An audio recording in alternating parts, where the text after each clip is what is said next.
నమస్తే, welcome to news blaze. నేను శ్రీలత. బులెటిన్ల ముందుగా హెడ్లైన్స్ చూద్దాం. చంద్రబాబు అధ్యక్షతన కేబినెట్ భేటీ, అభివృద్ధి కార్యక్రమాల ప్రతిపాదనలపై చర్చ.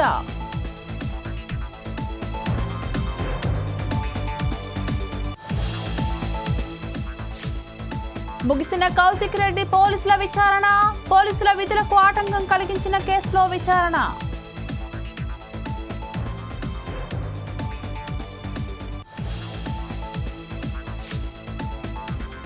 నల్గొండలో పంచాయతీ కార్యదర్శుల గైర్హాజరు, 99 మంది సర్వీస్ బ్రేక్ చేసిన కలెక్టర్ త్రిపాఠి.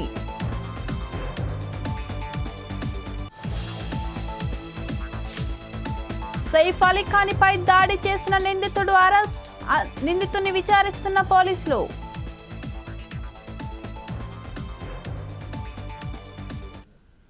నల్గొండ కలెక్టర్ ఇలా త్రిపాఠి సంచలన నిర్ణయం తీసుకున్నారు.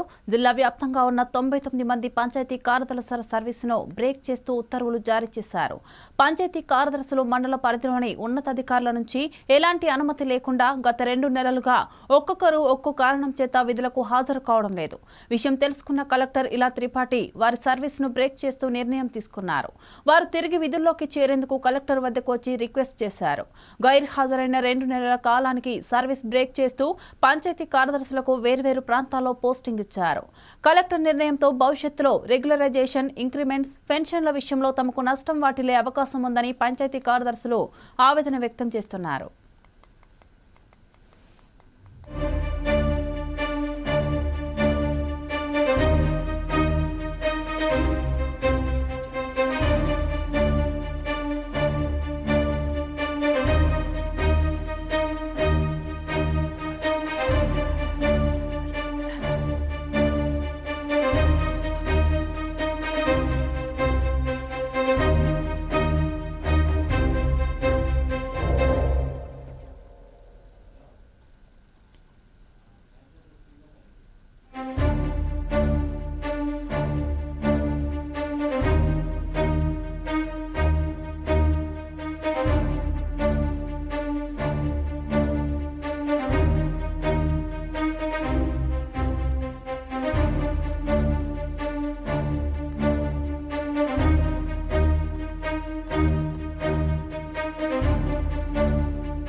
దీనిపై మరింత సమాచారం మా నిజామాబాద్ ప్రతినిధి శ్రీనివాస్ అందిస్తారు. శ్రీనివాస్, చెప్పండి.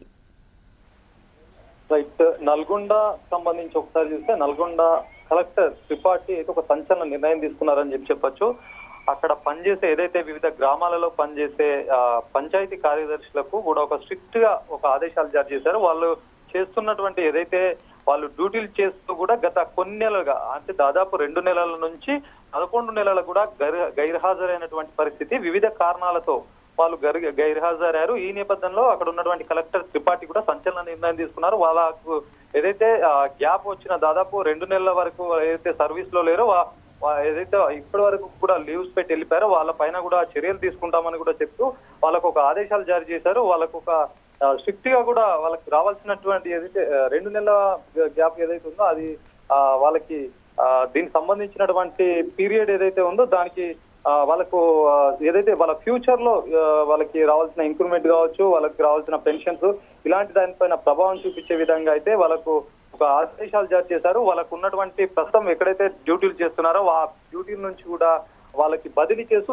వేరే గ్రామాలకు కూడా వేసినటువంటి పరిస్థితి ఉంది. ఎందుకంటే పంచాయతీ సెక్రటరీలు ప్రస్తుతం అయితే సర్పంచ్ పాలన అయితే తొలగిపోయింది. ప్రస్తుతం ఏ గ్రామంలో చూసినా కూడా పంచాయతీ సెక్రటరీలే వాళ్ళపైనే గ్రామం అంతా ఆధారపడి ఉంటుంది. గ్రామం డెవలప్ కావాలన్నా ఏదైనా సరే అక్కడ ఉన్నటువంటి జీపీలో పనిచేసేటువంటి సెక్రటరీదే ఉంటుంది. కాబట్టి వాళ్ళు గైర్హాజరు కావడం వల్ల చాలా అభివృద్ధి కూడా కుంటుపడుతున్నటువంటి సిచ్యువేషన్. ఈ నేపథ్యంలో అక్కడ ఉన్నటువంటి కలెక్టర్ త్రిపాఠి కూడా ఈ నిర్ణయం తీసుకున్నారు. ఈ నిర్ణయం పైన కూడా వాళ్ళకు భవిష్యత్తులో వాళ్ళకు కొద్దిగా ఇబ్బందులు తలెత్తేటువంటి పరిస్థితి ఉంటుంది. ఎందుకంటే ఏదైతే వాళ్ళు చేసే డ్యూటీ సక్రమంగా చేయకుండా కూడా వివిధ కారణాలతో గత కొన్ని నెలలుగా కూడా అక్కడ జిల్లా వ్యాప్తంగా, నల్గొండ జిల్లా వ్యాప్తంగా కూడా గత కొన్ని నెలలుగా ఏదో ఒక కారణం చెప్తూ కూడా ఈ సెక్రటరీలు చేసే పనికి అయితే కలెక్టర్ సీరియస్ అయి కూడా ఈ నిర్ణయం తీసుకున్నారు. దాదాపుగా 99 మంది పైన కూడా వేటు వేసినటువంటి పరిస్థితి అక్కడ నెలకొంది. ఎందుకంటే గతంలో ఏదైతే వాళ్ళు గ్రూప్ 1 కానీ గ్రూప్ 2 సంబంధించినటువంటి పరీక్షలు ఉన్నాయి కాబట్టి ఈ నేపథ్యంలో వాళ్ళు పెద్ద మొత్తంలో కూడా ఆ సెక్రటరీలు అయితే లీవ్స్ పెట్టారు. ఈ లీవ్స్ కూడా ఖచ్చితంగా అక్కడ ఉన్నటువంటి సంబంధిత ఆఫీసు పై అధికారికి సమాచారం ఇవ్వాలి. సమాచారం ఇవ్వకుండా చేసినటువంటి ఈ ఘటన పైన కలెక్టర్ సీరియస్ అయినటువంటి పరిస్థితి. ఏదైతే వాళ్ళు ఖచ్చితంగా కూడా ఒక లెటర్ రాసేసి మాత్రమే వాళ్ళు లీవ్ లో ఉంటున్నామని చెప్పి ఒక లెటర్ ఇచ్చారు తప్పితే అక్కడ ఉన్నటువంటి పై అధికారులకు ఎలాంటి సమాచారం ఇవ్వలేదు. కాబట్టి ఇప్పుడు దాదాపుగా కూడా ఒకరిద్దరు కాకుండా కూడా 99 మంది ఇలాంటి ప్రక్రియనే చేశారు. కాబట్టి వీళ్ళపైన సీరియస్ అయ్యి కూడా వాళ్ళకి ఇలాంటి కలెక్టర్ కూడా ఈ చర్య తీసుకున్నటువంటి పరిస్థితి ఉంది. Srilatha. Okay, thank you Srinivas.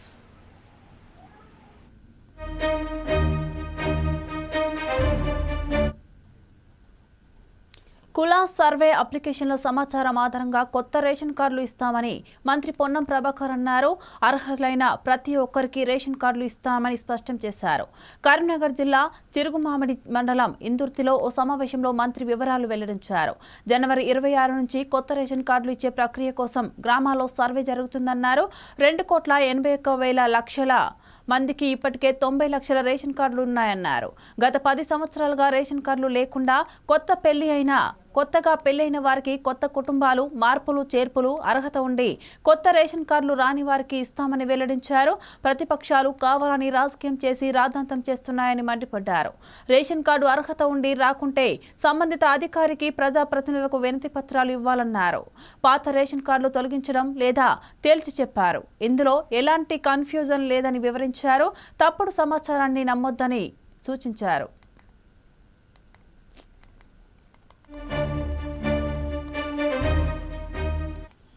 నిరాశపడ్డ వాళ్ళందరికీ శుభవార్త. వాళ్ళందరికీ జనవరి 26 వరకు ఎన్నికలు.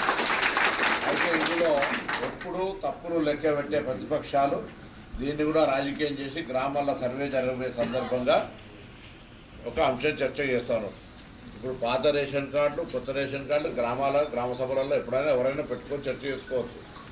ఎలిజిబిలిటీ రానులు ఎవరైనా ఉన్నా కూడా మళ్ళీ రాష్ట్ర వ్యాప్తంగా రేషన్ కార్డుకు అర్హత ఉండి రాకుంటే ఎవరైనా మీ సంబంధిత అధికారికి కానీ మీ దగ్గరలో ఉన్నటువంటి ప్రజాప్రతినిధికి ఏ నియోజకవర్గమైనా సరే మీరు విజ్ఞాపన పత్రం ఇవ్వచ్చు. దయచేసి అనవసరంగా ఎక్కడైనా పొరపాటును ప్రతిపక్షాలు రెచ్చగొడితే దయచేసి దానికి సంబంధించి ఎవరు కూడా అటువంటి రెచ్చిపోయే తప్పుడు సమాచారాన్ని స్వీకరించద్దని కోరుతాను. మళ్ళీ చెప్తాను, తెలంగాణ రాష్ట్ర మంత్రిగా తెలంగాణలో ఇప్పటికే 90 లక్షల మందికి రేషన్ కార్డు ఉంది. దాదాపు 2,81,00,000 మందికి రేషన్ కార్డు ఉన్నాయి. వాటికి సంబంధించిన ఎక్కడ కూడా రివ్యూ కానీ, తొలగించడం కానీ, జమ చేయడం కానీ అటువంటిది ఏమి జరుగుతలేదు. ఇప్పుడు కొత్తగా ఎవరికైతే ఎలిజిబిలిటీ ఉండి, మళ్ళీ చెప్తాను, ఎలిజిబిలిటీ క్రైటీరియా ఎవరైనా కాదన్నారు కదా, ఎలిజిబిలిటీ క్రైటీరియా ఉండి ఎవరికైనా రేషన్ కార్డు రాకపోతే వాళ్ళకు రేషన్ కార్డు కోసం మీ దగ్గర ఉన్నటువంటి అధికారిని కానీ, ప్రజాప్రతినిధి కానీ నేరుగా కలిసే అవకాశం ఉంది. దయచేసి ఇలా కన్ఫ్యూజన్ అవసరం లేదు. ఎవరైనా ఏదైనా తప్పుడు సమాచారం ఇస్తే దాన్ని విశ్వసించొద్దని కోరుతా ఉన్నా. అర్హులైన వాళ్ళందరికీ గత 10 సంవత్సరాలుగా వెయిట్ చేస్తున్న వాళ్ళకు తెల్ల రేషన్ కార్డులు ఇవ్వబడుతుంది. పాతగా ఇప్పటికే 90 లక్షల రేషన్ కార్డులు ఉన్నాయి. 2,81,00,000 మంది. రైతు భరోసా, ఇందిరమ్మ ఆత్మీయ భరోసా, నూతన రేషన్ కార్డులు, ఇందిరమ్మ ఇండ్లు పథకాలను జిల్లాలో పకడ్బందీగా అమలు చేయాలని జిల్లా కలెక్టర్ ఇలా త్రిపాఠి అధికారులను ఆదేశించారు. నల్గొండ జిల్లా చిట్యాల మండలం వెలిమినేడులో వ్యవసాయ, రెవెన్యూ అధికారుల బృందాలు నిర్వహిస్తున్న రైతు భరోసా క్షేత్రస్థాయి పరిశీలనను ఆకస్మికంగా తనిఖీ చేశారు. రాష్ట్ర ప్రభుత్వం జనవరి 26 నుంచి 4 స్కీమ్లు అమలు చేయనున్న దృష్ట్యా నిర్దేశించిన స్కెడ్యూల్ ప్రకారం పథకాలకు సంబంధించి క్షేత్రస్థాయి పరిశీలన, గ్రామ సభల నిర్వహణ, అర్హుల జాబితా ఆమోదం లాంటి పనులు పూర్తి చేయాలన్నారు. ఈ నెల 20 వరకు గ్రామాల్లో నెంబర్ వారీగా సర్వే చేసి వ్యవసాయానికి యోగ్యం కాని భూములను గుర్తించాలని ఆదేశించారు.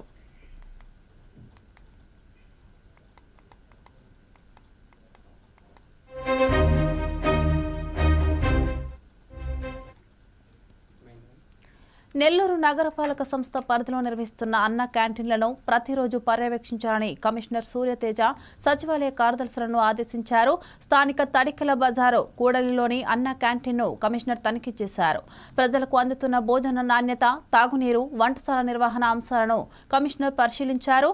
సచివాలయ అమ్యునిషన్ మిషన్ మహిళా పోలీస్ కార్యదర్శులు ప్రతిరోజు తనిఖీ చేసి ఆహార నాణ్యత, మోతాదు అంశాలను క్రమం తప్పకుండా పరిశీలించాలని సూచించారు. నివేదికలను ఎప్పటికప్పుడు ఉన్నతాధికారులకు అందజేయాలని చెప్పారు. క్యాంటీన్ ప్రాంగణాలను పరిశుభ్రంగా ఉంచుకొని ప్రతిరోజు పారిశుద్ధ్య నిర్వహణ పనులు చేపట్టాలని వెల్లడించారు. ఆహారం సరఫరాకు అవసరమైన అదనపు వాహనాలను, సిబ్బందిని నిర్వాహకులు ఏర్పాటు చేసుకోవాలని కమిషనర్ వివరించారు.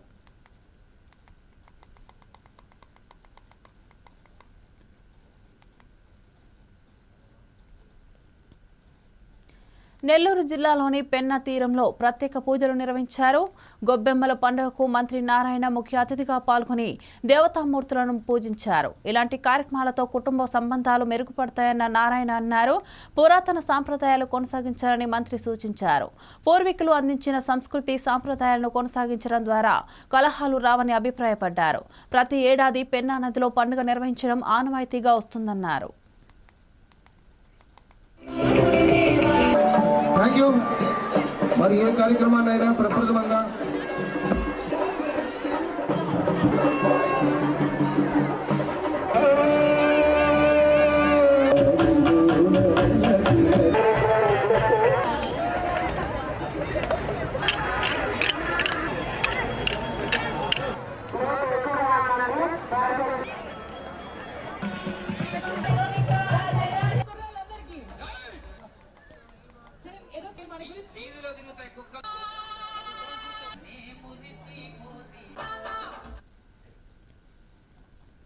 కడప జిల్లాపై సీఎం కక్ష కట్టడం దురదృష్టకరమని రాజ్యసభ మాజీ సభ్యులు తులసిరెడ్డి ఆరోపించారు. కూటమి ప్రభుత్వం అధికారంలోకి వచ్చి 7 నెలలు పూర్తయిందన్నారు. రాష్ట్ర మంత్రివర్గంలో జిల్లాకు ప్రాతినిధ్యం లేదని వ్యాఖ్యానించారు.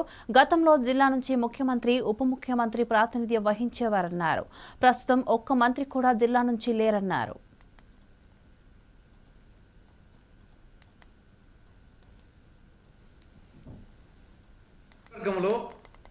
కడప జిల్లాకు ప్రాతినిధ్యం లేదు. గతంలో వైకాపా ప్రభుత్వంలో కడప జిల్లా నుండి ఒక ముఖ్యమంత్రి, ఒక ఉప ముఖ్యమంత్రి ఉండేవాళ్ళు. అలాంటి జిల్లా నుండి చంద్రబాబు మంత్రివర్గంలో ఒక మంత్రి కూడా లేడు. ఇది ఒకటవది. రెండవది నామినేటెడ్ పోస్ట్. రాష్ట్ర ప్రభుత్వం 2 దఫాలుగా నామినేటెడ్ పోస్టుల జాబితా ప్రకటించింది. 2 కూడా చాంతాడంత పొడవు ఉన్నాయి. కానీ 2 జాబితాల్లో కూడా కడప జిల్లా నుండి ఒక చైర్మన్ పోస్ట్ కూడా లేదు. మూడవది టీటీడీ బోర్డు సభ్యులు. ప్రస్తుతం టీటీడీ బోర్డు ఇది ఒక పుష్పక విమానం. ఆ పుష్పక విమానంలో కూడా కడప జిల్లాకు ప్రాతినిధ్యం లేదు. నాలుగవది రెగ్యులర్ ఎస్పీ లేడు. రాయలసీమ నడిబొడ్డులో ఉండే జిల్లా, చాలా సెన్సిటివ్ జిల్లా. అటువంటి జిల్లాల్లో 2.5 నెలలుగా రెగ్యులర్ ఎస్పీ లేడు. 2024 నవంబర్ 6వ తారీఖు నుండి రెగ్యులర్ ఎస్పీ లేడు. పక్కన ఉన్నటువంటి అన్నమయ్య జిల్లా ఎస్పీ ఆయన ఇన్ఛార్జిగా ఉన్నారు. ఐదవది ఎంఎస్ఎంఈ టెక్నాలజీ సెంటర్. కేంద్ర ప్రభుత్వం కడప జిల్లాలోని కొప్పర్తి పారిశ్రామిక వాడకు 2023 డిసెంబర్ 4న ఎంఎస్ఎంఈ టెక్నాలజీ సెంటర్ను, అంటే micro, small, medium entrepreneur technology సెంటర్ను 250 కోట్ల రూపాయలతో మంజూరు చేసింది. దానిని 2023